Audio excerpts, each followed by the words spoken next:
దిక్కు వాళ్ళకి. సో ఆబ్వియస్గా ఇవన్నీ జరుగుతూ ఉంటాయి. మీ చేతకంతనాన్ని తీసుకుని వచ్చి ఈ కార్యక్రమాలు రద్దు చేయాలనో లేకపోతే అడ్డుకోవాలనేటువంటి ప్రయత్నం చేస్తే డెఫినెట్గా ఇదేమి మేమే పర్మిషన్లు అడగలేదు. ఇందాక కూడా చెప్పా, మేము ఇంటిమేషన్ మాత్రమే ఇచ్చాం. వాళ్ళు సపోర్ట్ చేస్తే చేయమని, లేకపోతే మా బాధలు మేము పడతాం. పర్మిషన్ పెట్టలేదంటుంటే అంటే వాళ్ళు ఏం చెప్పారు, మేము సెక్యూరిటీ ఇవ్వలేము, మేము ఎంతమంది పోలీసులు పెట్టలేము. సరే పెట్టలేమని చెప్పారు కదా, మేము పెట్టుకుంటాం. మరి ప్రజలకి ఇబ్బంది కలగకుండా, ఆయనకి ఇబ్బంది కలగకుండా, మా లీడర్కి ఇబ్బంది కలగకుండా ఆ బాధలే మేము పడతాం. వాలంటీర్షిప్ ఏదో మేము చేసుకుంటాం, మేమే సెక్యూరిటీ వలయంగా మేమే నిలబడతాం. ఎందుకు వస్తుంది? లా అండ్ ఆర్డర్ ఇష్యూ వస్తుంది. గొడవ పెడితే లా అండ్ ఆర్డర్ ఇష్యూ వస్తుంది. గొడవకి ఎవడు వెళ్తున్నాడు? ఇప్పుడు సమస్య మీద వెళ్తున్నాం మేము. ఆయన ఏదో విశాఖపట్నంలో India south Africa women's cricket match ఉందా, మేము మ్యాచ్ ఆపుతామన్నాం. ఏమన్నా వాళ్ళు ఆడుకున్న వాళ్ళు ఆడుకుంటారు, వాళ్ళని ఏం అడ్డుతామని చెప్పలేదే, అటువైపు వెళ్తామని చెప్పలేదే. సమస్య మీద మాట్లాడతామని చెప్తున్నాం. సమస్యని ప్రజలకు చెప్పాలనేటువంటి ప్రయత్నం చేస్తున్నాం తప్ప వేరే ఆలోచన మాకేం లేదు. మాకు గొడవకు రాలేదు అసలు. మేము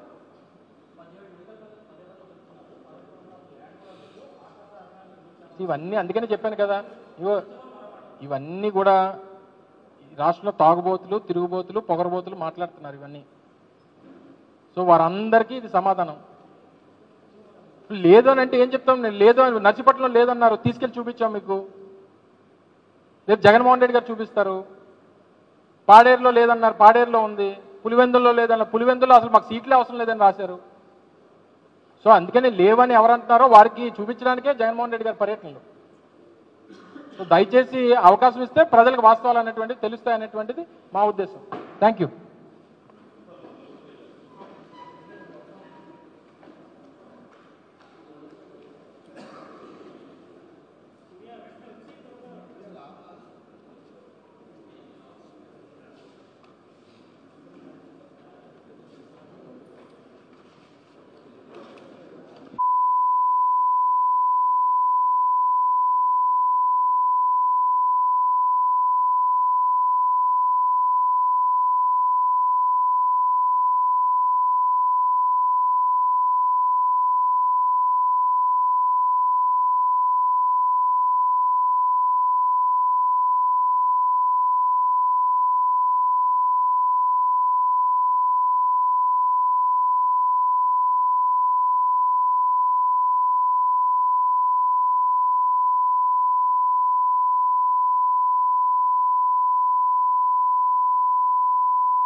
ప్రైవేట్ పరం చేయాలనేటువంటి నిర్ణయం ఏదైతే ఈ ప్రభుత్వం తీసుకుందో దాన్ని వ్యతిరేకిస్తూ,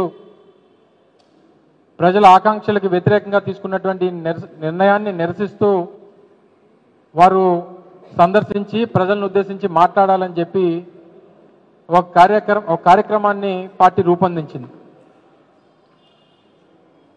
దానికి సంబంధించి 4వ తారీఖు నుంచి సంబంధించినటువంటి అధికారులు అటు విశాఖపట్నం కమిషనర్ ఆఫ్ పోలీస్ గారికి, అటు అనకాపల్లి జిల్లాకు చెందినటువంటి ఎస్పీ గారికి, ఇద్దరికి కూడా ఈ పర్యటన వివరాలని వారి దృష్టిలో పెట్టి ఇలా 9వ తారీఖున మాజీ ముఖ్యమంత్రి జగన్మోహన్ రెడ్డి గారు విచ్చేస్తా ఉన్నారు. సంబంధించినటువంటి సెక్యూరిటీ అరేంజ్మెంట్స్ అన్నీ కూడా చేయాల్సిందిగా కోరుతా ఉన్నామని చెప్పి అటు వైజాగ్ సిపి గారికి అలాగే అనకాపల్లి ఎస్పీ గారికి కూడా వాళ్ళకి లేఖలు ఇవ్వడం జరిగింది. త్రూ ప్రాపర్ ఛానల్ వారు మళ్ళీ స్థానికంగా ఉన్నటువంటి ఎస్డిపిఓ నర్సీపట్నం ద్వారా లెటర్ పంపించమంటే అది కూడా పంపించడం జరిగింది. గడిచినటువంటి 2 రోజులుగా మనం లెటర్ పెట్టడం, వారు కొన్ని క్లారిఫికేషన్స్ అడగడం, మళ్ళీ మనం క్లారిఫికేషన్స్ ఇవ్వడం, మళ్ళీ నిన్న ఈవినింగ్ కూడా ఒక లెటర్ వారు రాయడం, వాటి క్లారిఫికేషన్స్ ఈరోజు ఇస్తామని చెప్పి మనం చెప్పడం కూడా జరిగింది. ఈలోపు మధ్యాహ్నం దాదాపు 2-2:30 ప్రాంతంలో వారు ఈ లేఖను పంపించడం జరిగింది. ఈ లేఖలో క్లియర్గా మాజీ ముఖ్యమంత్రి జగన్మోహన్ రెడ్డి గారి తాలూకా పర్యటనకు సంబంధించి ఏదైతే మీరు విశాఖపట్నం ఎయిర్పోర్ట్ నుంచి నర్సీపట్నం వరకు కాలేజ్ నిర్మాణం అవుతున్నటువంటి కాలేజ్ దగ్గరికి రోడ్డు మార్గాన వస్తానని చెప్పి మీరు దరఖాస్తు పెట్టారో, మనం పెట్టింది పర్మిషన్ కోసం పెట్టినటువంటి దరఖాస్తు కాదు, ఇంటిమేట్ చేశాం పోలీసులకి. మీరు నెసరీ సెక్యూరిటీ అరేంజ్మెంట్ Z+ కేటగిరీలో ఉన్నటువంటి జగన్మోహన్ రెడ్డి గారికి నెసరీ సెక్యూరిటీ అరేంజ్మెంట్స్ చేయండి అని చెప్పి ఏదైతే ఇంటిమేట్ చేశామో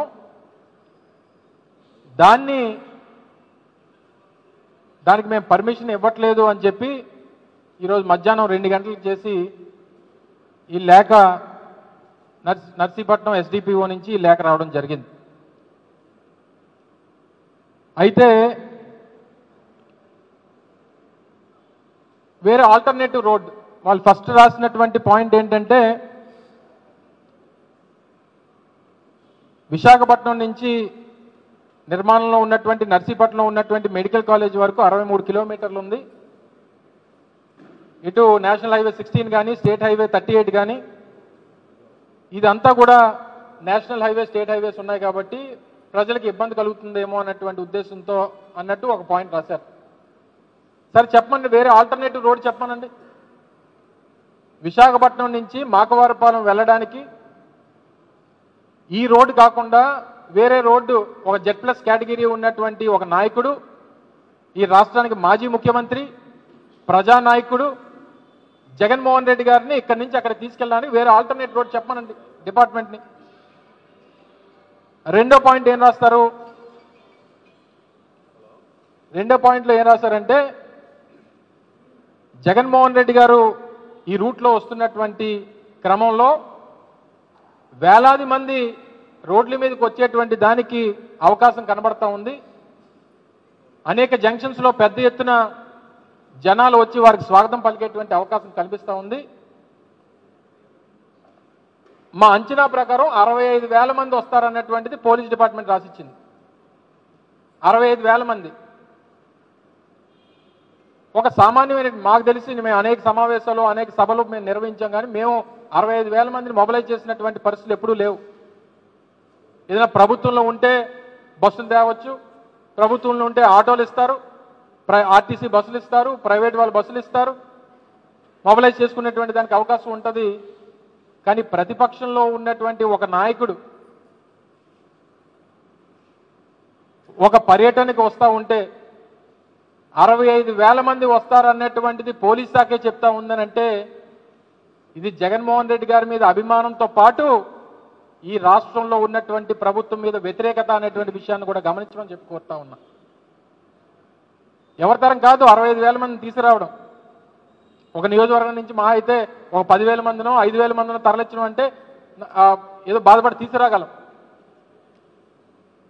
కానీ పోలీస్ శాఖే 65,000 మంది వస్తారని చెప్పి అంచనా వేస్తుందంటే ఈ రాష్ట్ర ప్రభుత్వం మీద, వారు తీసుకున్నటువంటి మెడికల్ కాలేజ్ ప్రైవేటీకరణ నిర్ణయం మీద ప్రజల్లో ఎంత వ్యతిరేకత ఉంది అనేటువంటి దానికి ఈ సమాధానం, వారు ఇచ్చినటువంటి ఈ లేఖలో వారి సమాధానం ఒక నిదర్శనం అనేటువంటి విషయాన్ని కూడా ఈ సందర్భంగా తెలియజేస్తా ఉన్నాం.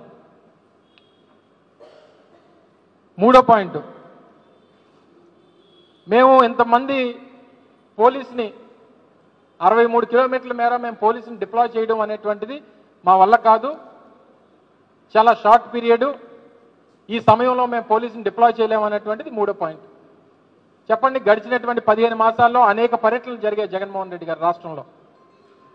ఎక్కడికక్కడ 100 మందిని, 200 మందిని, 300 మందిని పోలీసుల్ని మేము డిప్లాయ్ చేసామనేటువంటి మాట చెప్తున్నారు తప్ప యాక్షన్లో ఒక్క పోలీస్ అన్నా ఎక్కడన్నా కనబడాడు చెప్పమనండి. ఒక రోప్ పార్టీ వచ్చిందంటే ఆ వ్యాన్లో కూర్చుంటారు. అంటే రోప్ పార్టీని పెట్టాము, జగన్మోహన్ రెడ్డి గారు సెక్యూరిటీ అరేంజ్మెంట్ చేశాము అనేటువంటిది చెప్పడానికి తప్ప పోలీస్ వారి డిపార్ట్మెంటల్ డ్యూటీ చేసి ఒక Z+ కేటగిరీ ఉన్నటువంటి ఒక నాయకుడికి ఇవ్వాల్సినటువంటి భద్రత ఇచ్చినటువంటి ఒక్క సంఘటన గడిచినటువంటి 15 మాసాల్లో జగన్మోహన్ రెడ్డి గారి విషయంలో చేసింది చూపించమనండి.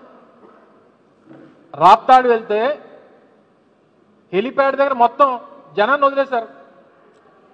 హెలికాప్టర్ డ్యామేజ్ అయినటువంటి పరిస్థితి వచ్చింది. మళ్ళీ తిరిగి హెలికాప్టర్లో ఆ ఏజెన్సీస్ కానీ లేదా పైలట్స్ కానీ వారి ప్రోగ్రామ్స్కి ఇది చేయాలన్నా, రావాలన్నా, పర్మిషన్ తీసుకోవాలన్నా భయపడేటువంటి పరిస్థితి తీసుకొచ్చింది ఈ రాష్ట్రంలో పోలీస్ డిపార్ట్మెంట్. మళ్ళీ తిరిగి మాకు పోలీస్ శాఖ మాకు సమయం సరిపోదు, ఇంతమంది పోలీసుని తీసుకురాలేమని అంటే మీరు ఎక్కడిచ్చారు? పోలీస్ సపోర్ట్ ఎప్పుడు ఇచ్చారు చెప్పండి గడిచినటువంటి 15 మాసాల్లో? తర్వాత ఇండస్ట్రియల్ ఏరియా ఉంది. 4వ పాయింట్ ఏంటంటే ఇండస్ట్రియల్ ఏరియా, ఫార్మాసిటీ ఉంది, అచ్యుతాపురం సెజ్ ఉంది. దీనికి వచ్చేటువంటి రాకపోకలు ఇబ్బందులు కలుగుతాయి, ట్రాఫిక్ కంజెషన్ ఉంటుంది అనేటువంటిది చెప్తా ఉన్నారు. ఆయన వచ్చేది 11 గంటలకి. అయితే మార్నింగ్ షిఫ్ట్ ఉదయాన్నే 6 గంటలకు ఉంటుంది, జనరల్ షిఫ్ట్ 9 గంటలకు ఉంటుంది, బి షిఫ్ట్ 2 గంటలకు ఉంటుంది, సి షిఫ్ట్ రాత్రి 10 గంటలకు ఉంటుంది. నాకు తెలిసి అయితే ఇవే వర్కింగ్ అవర్స్ అయితే మాత్రం. ఆయన వచ్చేది 11 గంటలకి. ఎక్కడ ఏ రోడ్డు బ్లాక్ చేస్తామని చెప్పి చెప్పలేదే మేము, ఏ రోడ్డు మీద మీటింగ్ పెడతామని చెప్పి చెప్పలేదే, ఎక్కడ రోడ్ షో ఉంటుందని చెప్పి చెప్పలేదే. మీ అంతటా మీరే అంచనా వేసుకొని ప్రజలు వారు స్వచ్ఛందంగా రావచ్చని చెప్పి మీరే చెప్పి ఈరోజు మేము వాళ్ళకి ఇబ్బంది కలుగుతుంది, మీకు వచ్చిన ఇబ్బంది ఏంటి చెప్పండి? అక్కడ కంపెనీలు ఇబ్బంది పడతాయి, లేదా ఫ్యాక్టరీలు ఇబ్బంది పడతాయి అనేటువంటి దానికన్నా ఈ రాష్ట్ర ప్రభుత్వంలో ఉన్నటువంటి పెద్దలు ఇబ్బంది పడతారు అనేటువంటి విషయాన్ని చెప్పడానికి భయపడతా ఉంది పోలీస్ డిపార్ట్మెంట్. 5వ పాయింట్, గతంలో మీరు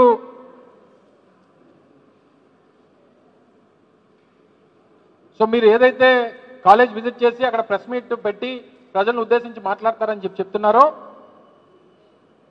దానికి ఏ అబ్స్ట్రక్షన్ లేకుండా హెలికాప్టర్ మీద వస్తే పరిశీలిస్తామని చెప్తా ఉన్నారు. హెలికాప్టర్ మీద వస్తే పరిశీలిస్తామనేటువంటి మాట చెప్తా ఉన్నారు. అంటే జగన్మోహన్ రెడ్డి గారు ఎలా రావాలో కూడా మీరు చెప్తారు. జగన్మోహన్ రెడ్డి గారికి ఈ దేశంలో ఉన్నటువంటి ప్రజాస్వామ్యం, ఈ దేశంలో ఉన్నటువంటి రాజ్యాంగం జగన్మోహన్ రెడ్డి గారికి వర్తించదా? ఆయన ఎలా రావాలో, ఏం మాట్లాడాలో, ఏం చెయ్యాలో ఇది కూడా ఈ ప్రభుత్వమే నిర్ణయిస్తుందా? గతంలో నెల్లూరు పర్యటనకు వెళ్తామనంటే ఆ హెలికాప్టర్ పర్మిషన్ ఇవ్వడానికి 3 సార్లు పర్యటన కార్యక్రమం మార్చుకోవాల్సినటువంటి పరిస్థితి వచ్చింది. ఆ రాప్తాడ్లో హెలికాప్టర్ పర్మిషన్ తీసుకుంటే పూర్తిగా సెక్యూరిటీ అంతా కూడా గాలికి వదిలేసి ఆ హెలికాప్టర్ని డ్యామేజ్ చేసి మళ్ళీ హెలికాప్టర్ ఏజెన్సీస్ అనేటువంటివి రెస్పాండ్ అవ్వడానికి కూడా ఇబ్బంది పడేటువంటి పరిస్థితి తీసుకొని వచ్చారు. మీరు ఈరోజు మళ్ళీ కొత్తగా హెలికాప్టర్ అని చెప్పి మీరు సలహా ఇస్తూ ఉన్నారు. ఇది చాలా ఇంపార్టెంట్ పాయింట్. 6వ పాయింట్ ఏంటంటే మొన్న తమిళనాడులో జరిగినటువంటి ఘటన. టీవీకే పార్టీ అధ్యక్షులు విజయ్ గారు వారి బహిరంగ సభలో 39 మంది దగ్గర మరణించారు. అటువంటిది ఏదైనా జరగవచ్చేమో, అందుకని ఈ రోడ్ షోకి పర్మిషన్ లేదు అనేటువంటిది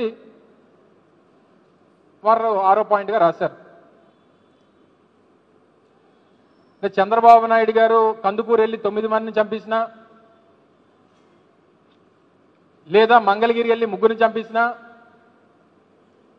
పుష్కరాలకు వచ్చి రాజమండ్రిలో 29 మందిని చంపేసినా, అంటే ఆయన ఏ పర్యటనకి వెళ్ళినా ఎవరినైనా చంపవచ్చు. చెప్పండి, జగన్మోహన్ రెడ్డి గారు గడిచినటువంటి 14 సంవత్సరాలుగా ఈ రాష్ట్రంలో పార్టీ స్థాపించిన దగ్గర నుంచి గతంలో ప్రతిపక్ష నాయకుడిగా, ముఖ్యమంత్రిగా, ఇప్పుడు మళ్ళీ ప్రతిపక్ష నాయకుడిగా అనేక ఈవెంట్స్ చేశాం, అనేక బహిరంగ సభలు పెట్టాం. ఒక్క ఇన్సిడెంట్ చెప్పానండి. మాకు మా పర్యటన, మా కార్యక్రమాలు ఎంత ముఖ్యమో ఆ కార్యక్రమాలకు వచ్చేటువంటి ప్రజలు, మా పార్టీ కార్యకర్తలు, మా అభిమానులు కూడా మాకు అంతే ముఖ్యం.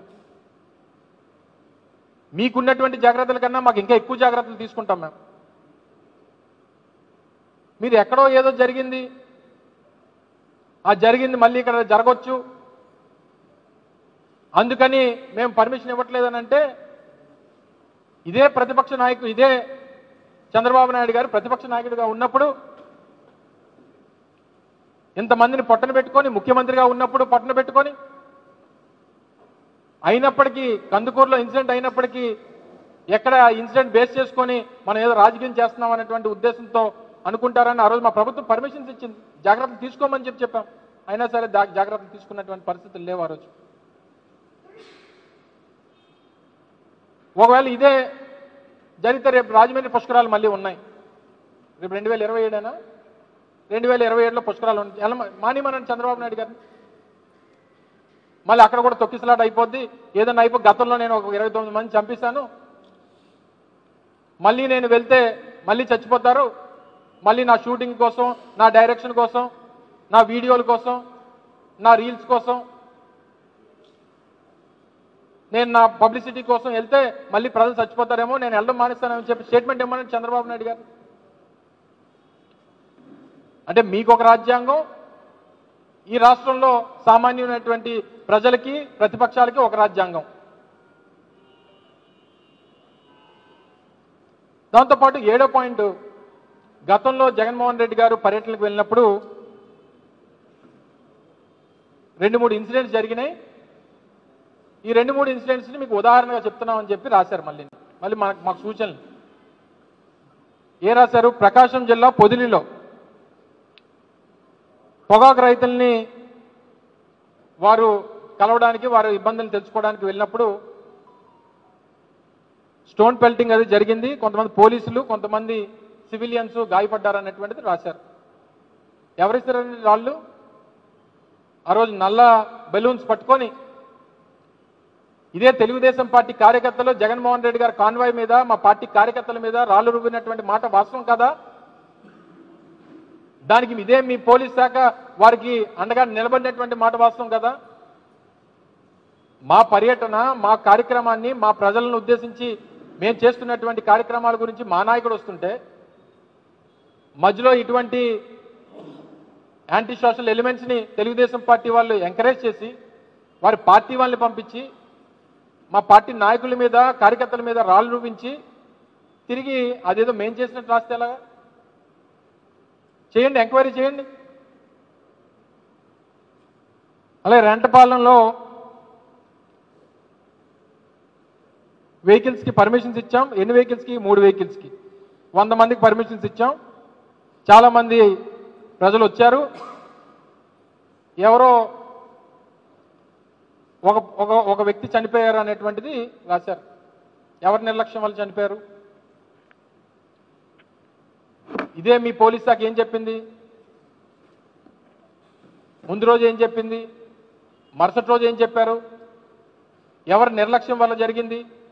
మీరు పెట్టినటువంటి కేసులు ఎవరి మీద? ఎవరు ఆ రోజు జగన్మోహన్ రెడ్డి గారి కారు నడుపుతున్నటువంటి డ్రైవర్ ఏ డిపార్ట్మెంట్ చెప్పండి? మీ పోలీస్ డిపార్ట్మెంటే. పోలీస్ శాఖ సంబంధించినటువంటి డ్రైవరే జగన్మోహన్ రెడ్డి గారు కారు తప్పుతూ ఉన్నారు. ఒకవేళ మీరు చెప్పిందే నిజం అనుకుంటే మీ డిపార్ట్మెంట్దే తప్పు. మేము ఎవరి ప్రాణాలు పోవాలి, మా కార్యకర్తలు వస్తే వాళ్ళ ప్రాణాలు పోవాలని చెప్పి ఏ నాయకుడు కోరుకుంటాడు?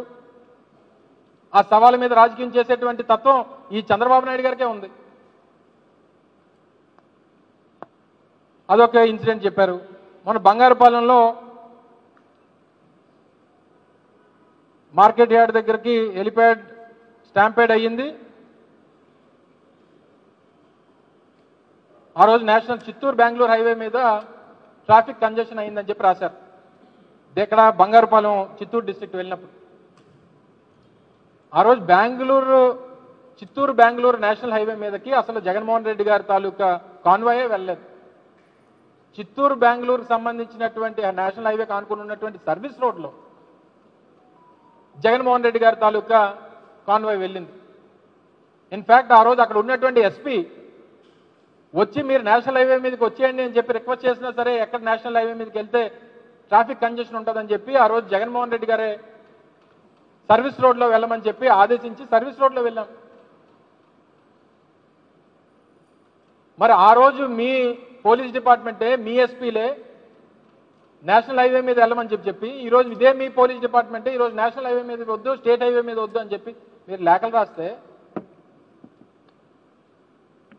ఏమనుకోవాలి? గడిచినటువంటి 5 రోజులుగా మీ అందరూ తెలుసు 4వ తారీఖు నుంచి దీని మీద పెద్ద ఎత్తున చర్చ జరుగుతూ ఉంది. 4, 5, 6 ఈరోజు 7వ తారీఖు అంటే ఆఖరి నిమిషంలో క్యాన్సిల్ చేసేస్తే పర్యటన ఆగిపోద్ది, జగన్మోహన్ రెడ్డి గారు రావడం మానేస్తారు. మీ అమాయకత్వం. మేము ఏ రోజు మీకోసం మీ దగ్గర పర్మిషన్లు అడగలా, మీకు సమాచారం మాత్రమే ఇచ్చాం.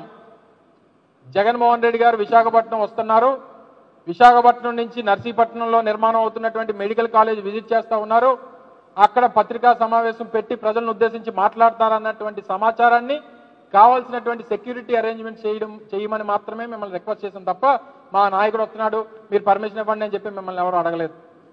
మాకు అవసరం కూడా లేదు. 2 ప్రజా సమస్యల మీద వస్తున్నటువంటి ఒక ప్రజానాయకుడు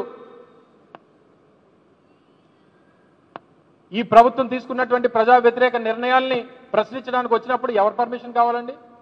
మీకు నచ్చినట్టు భూములు అమ్మేస్తారు, మీకు నచ్చినట్టు కాలేజీలు ప్రైవేట్ పరం చేస్తారు, మీకు నచ్చినట్టు విద్యని ప్రైవేట్ పరం చేస్తారు, మీకు నచ్చినట్టు వ్యవసాయాన్ని ప్రైవేట్ పరం చేస్తారు. ఇంక ఈ రాష్ట్రంలో ఎవరు మాట్లాడకూడదా? చివరికి వాళ్ళు ఏమంటారంటే పర్మిషన్ లేదు, ఒకవేళ మీరు రావాలనుకుంటే హెలికాప్టర్ పర్మిషన్ పెట్టుకుంటే మేము పరిశీలిస్తామని చెప్పి చెప్తారు. ఇది లాస్ట్ పాయింట్. అసలు నాకు అనుమానంగా ఉంది,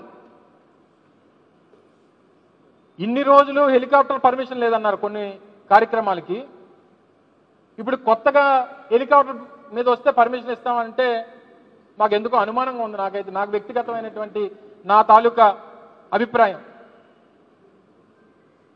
అంటే వీళ్ళు తాలూకా ఆలోచనలో ఏదైనా ఈ ప్రభుత్వం తాలూకా ఆలోచనలో ఏదైనా కుట్రకోణం ఉందేమో అన్నటువంటి అభిప్రాయం కలుగుతూ ఉంది నాకు. ఇన్ని రోజులు హెలికాప్టర్ వద్దన్నటువంటి ఈ ప్రభుత్వం, ఇన్ని రోజులు హెలికాప్టర్లకి హెలిప్యాడ్లకి పర్మిషన్ ఇవ్వనటువంటి ఈ ప్రభుత్వం ఈరోజు మీరు హెలికాప్టర్లోనే రండి అని చెప్పి నొక్కి వక్కానిచ్చేటువంటి పరిస్థితి వచ్చిందనంటే ఏదో అనుమానం కలుగుతూ ఉంది నాకు. మీ అభిప్రాయం, మీ ఉద్దేశం ఏంటో, దానికి ఉన్నటువంటి బ్యాక్గ్రౌండ్ ఏంటో చాలా అనుమానాలకి నాకే కాదు రాష్ట్రంలో మా పార్టీ నాయకులకి కార్యకర్తలు కూడా చాలా అనుమానాలు రేకెత్తించేటువంటి ప్రశ్నలా కనబడతా ఉంది. సో ఇవన్నీ పక్కన పెడితే, ఎందుకంటే ప్రజలకు తెలియాలి, వాస్తవాలు తెలియాలి. ప్రజలు ఎదురు చూస్తూ ఉన్నారు, మా నాయకుడు వస్తాడు, ఈ ప్రభుత్వ నిర్ణయాన్ని వ్యతిరేకిస్తాడు, మన పక్షాన్ని నిలబడతాడు, రాష్ట్రంలో పేదవాడికి వైద్య విద్యని అందించేటువంటి దానికి ముందుండి పోరాటం చేస్తాడు, రాష్ట్రంలో పేద కుటుంబాలకి వెనుకబడినటువంటి ప్రాంతాలకి ఈ సూపర్ స్పెషాలిటీ హాస్పిటల్స్ని అందుబాటులో తీసుకొచ్చేటువంటి దానికి అండగా నిలబడతాడు అనేటువంటి నమ్మకంతో ఈరోజు ఈ రాష్ట్రంలో ఉన్నటువంటి ప్రజానీకం అంతా ఉన్నారు. ఆ నమ్మకాన్ని ఒమ్ము చేసేటువంటి ప్రసక్తే లేదు. ఎట్టి పరిస్థితుల్లో రేపు 9వ తారీఖు ఉదయం జగన్మోహన్ రెడ్డి గారు విశాఖపట్నం విచ్చేసి రోడ్డు మార్గానే రేపు నర్సీపట్నం కాలేజీకి వెళ్తారో, ఎవరు ఆపుతారో చూస్తామనేటువంటి విషయాన్ని కూడా ఈ సందర్భంగా మరొకసారి తెలియజేసుకుంటూ, ఇప్పటికన్నా మీరు తీసుకున్నటువంటి నిర్ణయాన్నన్నా వెనక్కి తీసుకోండి, లేదా మేము సజావుగా చేస్తాం, ఎవరికి ఇబ్బంది లేకుండా చేస్తాం, కేవలం ప్రజా సమస్యని లేవనెత్తి ప్రజల ముందు పెడతాం అనేటువంటి ఈ కార్యక్రమానికి మీరు సహకారం అని అందించండి. మీరు సెక్యూరిటీ ఇవ్వలేకపోతే మా పార్టీ కార్యకర్తలే జగన్మోహన్ రెడ్డి గారికి సెక్యూరిటీగా నిలబడతారు, వారికి అండగా నిలబడతారు. వారిని కాపాడుకునేటువంటి బాధ్యత ఈ రాష్ట్రంలో వైఎస్ఆర్ కాంగ్రెస్ పార్టీ కార్యకర్తలే తీసుకుంటారన్నటువంటి విషయాన్ని మరొకసారి ఈ సందర్భంగా తెలియజేసుకుంటూ, ఈ లెటర్లు రాయడం, ఇంకా ఈ లవ్ లెటర్లు రాయడం మానేయండి. ఎందుకని నాకు 3 సార్లు రాశారు ఇప్పటికి. 4వ తారీఖు నుంచి 4, 5, 6 చివరికి ఇది కాదని చెప్పడానిక, వద్దని చెప్పడానిక? అది ముందే చెప్పేసి ఉంటే మా ప్రోగ్రామ్ మేము చేసుకునే వాళ్ళం కదా. మీ వెంట ఎందుకు పడతాం? మిమ్మల్ని కూడా మేము అరేంజ్మెంట్స్ కోసం చెప్పాం, సెక్యూరిటీ కోసం చెప్పాం. సో ఇవన్నీ కూడా దయచేసి ఆలోచించి సవ్యంగా జరిగిపోయేటువంటి దానికి సహకరించాలని, దాంతోపాటు చాలామంది అక్కడ కాలేజీ లేదు, అక్కడ ఏమీ లేదు, ఏం చూడడానికి వస్తారు అని చెప్పి కొంతమంది పెద్దలు మాట్లాడారు. సో వారికి కూడా సమాధానం చెప్తున్నాం. ఈ రాష్ట్రంలో ఉన్నటువంటి తాగుబోతులకి, ఈ రాష్ట్రంలో ఉన్నటువంటి తిరుగుబోతులకి, ఈ రాష్ట్రంలో ఉన్నటువంటి పొగరబోతులకి వీరందరికీ సమాధానం చెప్పడానికి రేపు జగన్మోహన్ రెడ్డి గారు 9వ తారీఖున నర్సీపట్నం వస్తారు, వచ్చి తీరుతారు అనేటువంటి విషయాన్ని మరొకసారి రేపు మళ్ళీ మా పార్టీ నాయకత్వం ఈరోజంతా మాట్లాడుకొని ఏ రకంగా కార్యాచరణ రూపొందించాలనేటువంటిది మళ్ళీ ప్రకటిస్తాం. 9వ తారీఖు కార్యక్రమం మాత్రం ఎట్టి పరిస్థితుల్లో వెనకడుగు వేసేటువంటి ప్రసక్తే లేదనేటువంటి విషయాన్ని మరొకసారి మీ ద్వారా తెలియజేస్తా ఉన్నాం. పెద్దలు కేకే రాజు గారు మాట్లాడతారు. అందరికీ నమస్కారం. ఇప్పుడు మాజీ మంత్రివర్యులు అమర్ గారు మాట్లాడినట్టు మెడికల్ కాలేజీకి సంబంధించి మెడికల్ కాలేజీలు ప్రైవేటీకరణని ఈ రాష్ట్ర ప్రజలందరూ కూడా వ్యతిరేకిస్తున్న తరుణంలో, ముఖ్యంగా ఈ రాష్ట్ర అసెంబ్లీ స్పీకర్ అయ్యన్న పాత్రుడు గారు అసెంబ్లీలో అసలు నర్సీపట్నంలో మెడికల్ కాలేజ్ అనే ప్రపోజలే లేదు అని అసత్యాల్ని అబద్ధాలని కూడా ప్రచారం చేస్తున్న తరుణంలో, పేదవాడికి వైద్య విద్యని ఉచితంగా అందించాలనే జగన్మోహన్ రెడ్డి గారి సంకల్పానికి ఈ ప్రభుత్వం ప్రైవేటీకరణ పేరుతో తూట్లు పొడుస్తున్న సందర్భంలో ప్రజల కోరిక మేరకు జగన్మోహన్ రెడ్డి గారు విశాఖపట్నానికి నర్సీపట్నం కాలేజీ ఇచ్చేయడానికి ప్రోగ్రామ్ని మన మాజీ మంత్రివర్యులు, మా పార్టీకి సంబంధించిన కొంతమంది పెద్దలు, కన్నబాబు గారు అందరూ కూడా కలిసి 3వ తారీఖునే, ఇందాక అమర్ గారు చెప్పినట్టు 3వ తారీఖునే ఆ మెడికల్ కాలేజ్ విజిట్ చేసి ఆ రోజే అక్కడ అనకాపల్లిలో ప్రెస్ మీట్ పెట్టి జగన్మోహన్ రెడ్డి గారు 9వ తారీఖున విశాఖపట్నం ఇచ్చేసి విశాఖపట్నం నుంచి మెడికల్ కాలేజ్ వరకు సందర్శనకు వెళ్తున్నారని ప్రజల తరపున ఈ ప్రజా సమస్యలపైన ఈ ప్రభుత్వం చేస్తున్న మోసాలని, అన్యాయాలను ఎండగడుతూ ప్రజల తరపున పోరాటం చేస్తున్నారని ఆ రోజే చెప్పడం జరిగింది. ఈరోజు 5 రోజులు, సుమారు 4 రోజులు కాలయాపన చేసి ఆ రోజు అనకాపల్లి జిల్లా అధ్యక్షులు మాజీ మంత్రివర్యులు అధికారులకి జగన్మోహన్ రెడ్డి గారు వస్తున్నారనే సమాచారాన్ని లిఖితపూర్వకంగా ఒక మాజీ ముఖ్యమంత్రి గారు వస్తున్నప్పుడు, ఒక ప్రతిపక్ష పార్టీ జాతీయ అధ్యక్షులు వస్తున్నప్పుడు నిబంధనల ప్రకారం మనం సమాచారం ఇవ్వాలి కాబట్టి ఇస్తే ఇప్పటి వరకు కూడా కాలయాపన చేసి ఈరోజు కేవలం జగన్మోహన్ రెడ్డి గారికి వస్తున్న ప్రజల్లో వస్తున్న ఆదరణ చూసి ఏదో రకంగా జగన్మోహన్ రెడ్డి గారిని ప్రజాక్షేత్రంలో పర్యటించకుండా అడ్డుకోవాలనే ఉద్దేశంతో ఈరోజు ఈ విధంగా అమర్ గారికి ఈ లేఖని అధికారులు పంపించడం జరిగింది. ఈరోజు మీరే కనుక ఈ కూటమి ప్రభుత్వం ఎన్నికల్లో ప్రజలకు ఇచ్చిన హామీల్ని విస్మరించి, ప్రజల్ని వంచి, మోసగించి సంపద సృష్టిస్తామని సంపద సృష్టించకపోగా ప్రజల ఆస్తిని, ప్రజల సంపదని కార్పొరేట్ వ్యక్తులకి కట్టబెట్టే ప్రయత్నం చేస్తున్నారు. కాబట్టే ఈరోజు ప్రజల్లో మీ పైన ఇంత పెద్ద ఎత్తున వ్యతిరేకత వచ్చింది. ప్రజల్లో ఇంత పెద్ద ఎత్తున వ్యతిరేకత ఉంది కాబట్టే ఈరోజు జగన్మోహన్ రెడ్డి గారు ఎక్కడికి వెళ్ళినా వేలాదిగా, తండోపతండాలుగా ప్రజలు స్వచ్ఛందంగా తరలివచ్చి మద్దతు తెలుపుతున్నారు. ఈరోజు మీరే చెప్పారు స్వయంగా, ఇందాక అమర్ గారు చెప్పినట్టు జగన్మోహన్ రెడ్డి గారు వస్తే సుమారు 65,000 మంది పైచీలకు ఈరోజు ప్రజలు కానీ, వైఎస్ఆర్ కాంగ్రెస్ పార్టీ అభిమానులు కానీ జగన్మోహన్ రెడ్డి గారు వెన్నంటి నడుస్తారు, దానికి మేము భద్రత కల్పించలేమని స్వయంగా పోలీస్ అధికారులే ఈరోజు ఒక ఉత్తరం రాయటం జరిగింది. అంటే దీన్ని బట్టి మీపై ఎంత వ్యతిరేకత ఉంది, ప్రతిపక్ష పార్టీ పైన ప్రజల్లో ఎంత నమ్మకం ఉంది అనేది ఈ సందర్భంగా మనకు తెలుస్తుంది. ఏది ఏమైనా ప్రజా సమస్యల కోసం, ముఖ్యంగా ఉత్తరాంధ్ర ప్రాంతం పైన కూటమి ప్రభుత్వం అధికారంలోకి వచ్చిన తర్వాత ఏ విధంగా వివక్ష చూపిస్తున్నారనేది ప్రజలందరూ కూడా గ్రహించారు. ఇక్కడ ఉన్న ప్రభుత్వ భూముల్ని, వేలాది కోట్ల రూపాయల ప్రభుత్వ భూముల్ని పప్పు బెల్లాల పంచిపెట్టే కార్యక్రమాలు కానీ, లేదంటే స్టీల్ ప్లాంట్కి సంబంధించి కానీ, బల్క్ డ్రగ్ పార్క్ సంబంధించి కానీ, ఏదైతే ఇక్కడ ఉన్న ప్రాజెక్టుల్ని నిర్వీర్యం చేసి అమరావతి మీద ప్రేమతో ఈ ప్రాంతాన్ని సవితి ప్రేమ చూపిస్తున్న విషయంలో కానీ ఉత్తరాంధ్ర ప్రాంత ప్రజలందరూ కూడా తీవ్రమైన వ్యతిరేకత ఈ ప్రభుత్వం పైన ఉన్నారు. మీరు ఎన్ని ఆటంకాలు సృష్టించినా ఎన్ని అడ్డంకులు సృష్టించినా 9వ తారీఖున జగన్మోహన్ రెడ్డి గారు ప్రజల పక్షాన పోరాటం చేయడం కోసం విశాఖపట్నం వచ్చి తీరుతారు. విశాఖపట్నం నుంచి మీరు ఏ రకమైన ఆంక్షలు విధించినా ఆటంకాలు సృష్టించినా జగన్మోహన్ రెడ్డి గారు ఆ రోజు మెడికల్ కాలేజీని సందర్శించి ఆ మెడికల్ కాలేజీని సందర్శించిన తర్వాత ఈ కూటమి ప్రభుత్వం చేస్తున్న అన్యాయాల్ని అక్రమాలపైన ఈ కూటమి ప్రభుత్వాన్ని ప్రశ్నిస్తారని అందరూ కూడా తెలియజేసుకుంటూ ఈ సందర్భంగా మేము ఒకటే పోలీస్ అధికారులను విజ్ఞప్తి చేస్తున్నాం. మీరు ఒత్తిళ్ళకి తలొగ్గి మీరు రాజ్యాంగాన్ని పక్కన పెట్టి ఇది రాచరిక పాలనలాగా ఈ విధంగా కట్టడి చేయడం అనేది మంచిది కాదు. పోలీస్ అధికారులు కూడా రాజ్యాంగం ప్రకారం చట్టబద్ధంగా ఒక ప్రతిపక్ష నాయకుడు ప్రజల తరపున పోరాటం చేస్తున్నప్పుడు రక్షణ కల్పించాల్సిన బాధ్యత మీపై ఉంది. ఇంతకుముందు ఇదే నెల్లూరు పర్యటనకి జగన్మోహన్ రెడ్డి గారు వెళ్తానన్నప్పుడు హెలికాప్టర్ 3 చోట్ల హెలికాప్టర్ పర్మిషన్ ఇవ్వకుండా అనేక రకాల ఆటంకాలు సృష్టించి కందకాలు తవ్వి రోడ్లు తవ్వి అసలు మనం ప్రజాస్వామ్యంలో ఉన్నామా లేకపోతే ఎక్కడైనా రాచరిక పాలన ఉన్నామా అనే విధంగా ఈ విధంగా వ్యవహరిస్తున్నా మేము తీవ్రంగా ఖండిస్తున్నాం.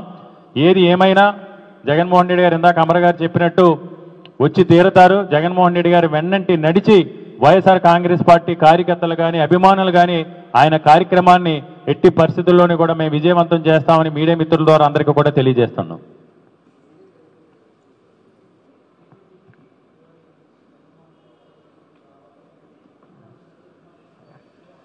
అంటే ఆయన తెలిసే తేడా ఏమని చెప్పాడా?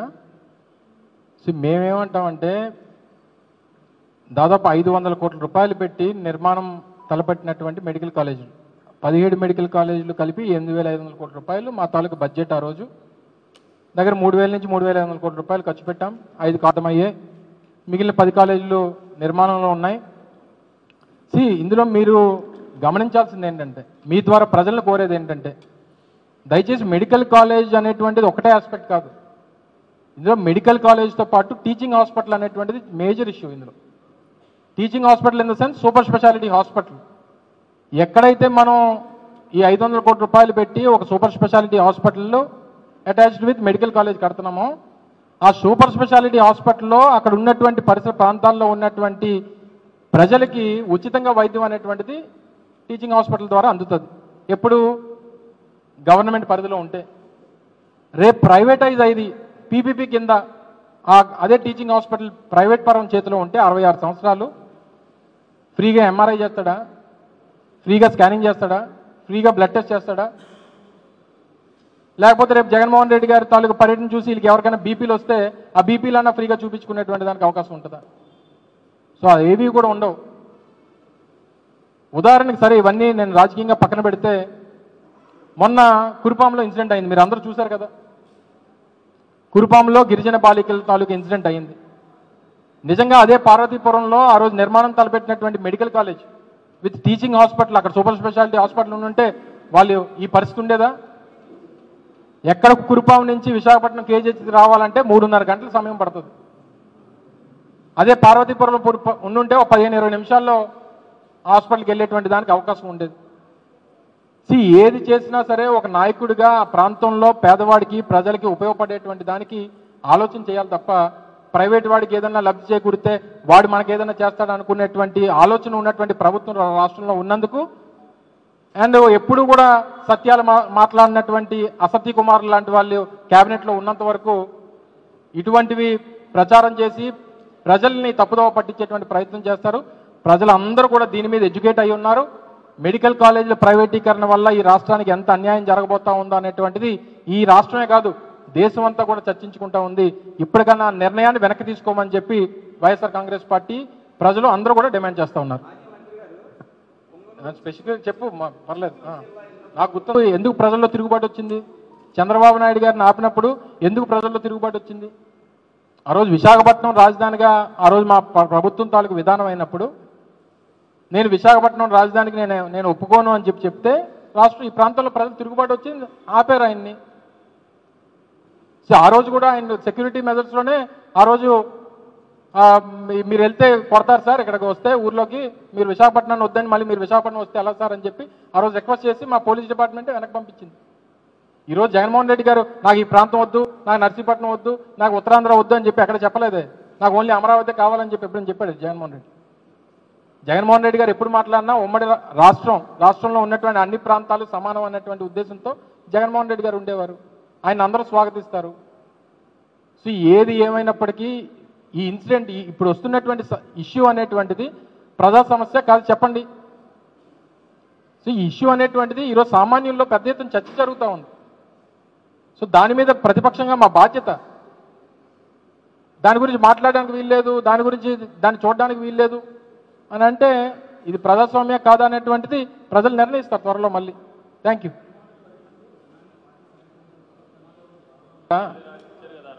ఇందులోనే ఎక్కడ వైఎస్ఆర్ కాంగ్రెస్ పార్టీ క్యాడర్ 65,000 మంది వస్తారని చెప్పి రాయలా. అందులో వారిని గ్రీట్ చేయడానికి 65,000 మంది ప్రజలు వస్తున్నారనేటువంటిది రాశారు. అయినా సమీకరించడం 65,000 మంది సమీకరించడం చిన్న విషయం కాదు. అది మాకేమి అధికారం లేదు, మాకేమి ఆర్టీసీ బస్సులు లేవు, మాకేమి కంపెనీలు బస్సులు ఇచ్చినటువంటి పరిస్థితులు లేవు. సో ఇవన్నీ 65,000 మందిని సామాన్యంగా ఏ పార్టీ తరం కూడా కాదు. కేవలం ప్రజల్లో వ్యతిరేకత ప్రభుత్వాల మీద ఉంటేనే జరుగుతుంది. దానికి ఈ పోలీస్ డిపార్ట్మెంట్ ఇచ్చినటువంటి సమాధానం ఒక నిదర్శనం.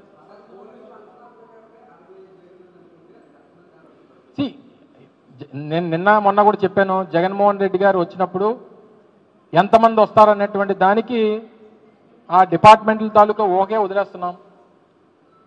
మేము లెక్కలు పెట్టి నెంబర్లు చెప్పలేము.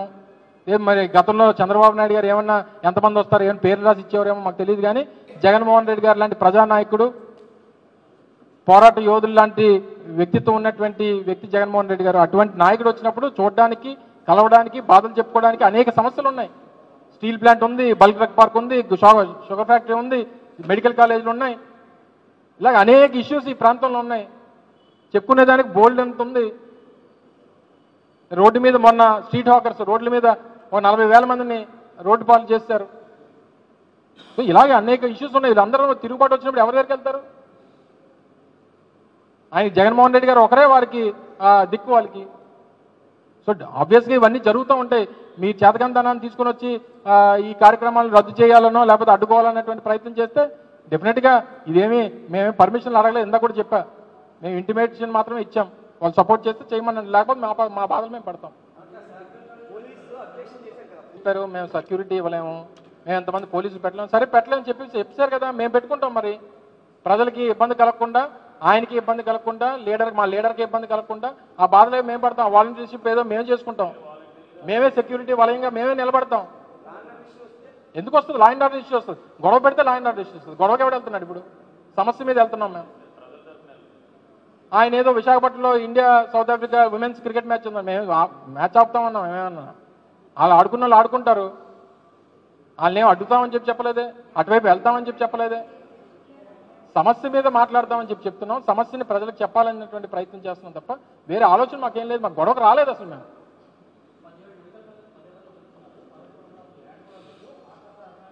ఇవన్నీ అందుకనే చెప్పాను కదా, ఇవన్నీ కూడా రాష్ట్రంలో తాగుబోతులు, తిరుగుబోతులు, పొగరబోతులు మాట్లాడుతున్నారు ఇవన్నీ. సో వారందరికీ ఇది సమాధానం. లేదు అని అంటే ఏం చెప్తాం? నేను లేదు అని, నర్సీపట్నంలో లేదన్నారు, తీసుకెళ్ళి చూపించాం మీకు. రేపు జగన్మోహన్ రెడ్డి గారు చూపిస్తారు. పాడేరులో లేదన్నారు, పాడేరులో ఉంది. పులివెందుల్లో లేదన్నారు, పులివెందుల్లో అసలు మాకు సీట్లే అవసరం లేదని రాశారు. సో అందుకని లేవని ఎవరంటున్నారో వారికి చూపించడానికే జగన్మోహన్ రెడ్డి గారి పర్యటనలు. సో దయచేసి అవకాశం ఇస్తే ప్రజలకు వాస్తవాలు అనేటువంటిది తెలుస్తాయనేటువంటిది మా ఉద్దేశం. Thank you.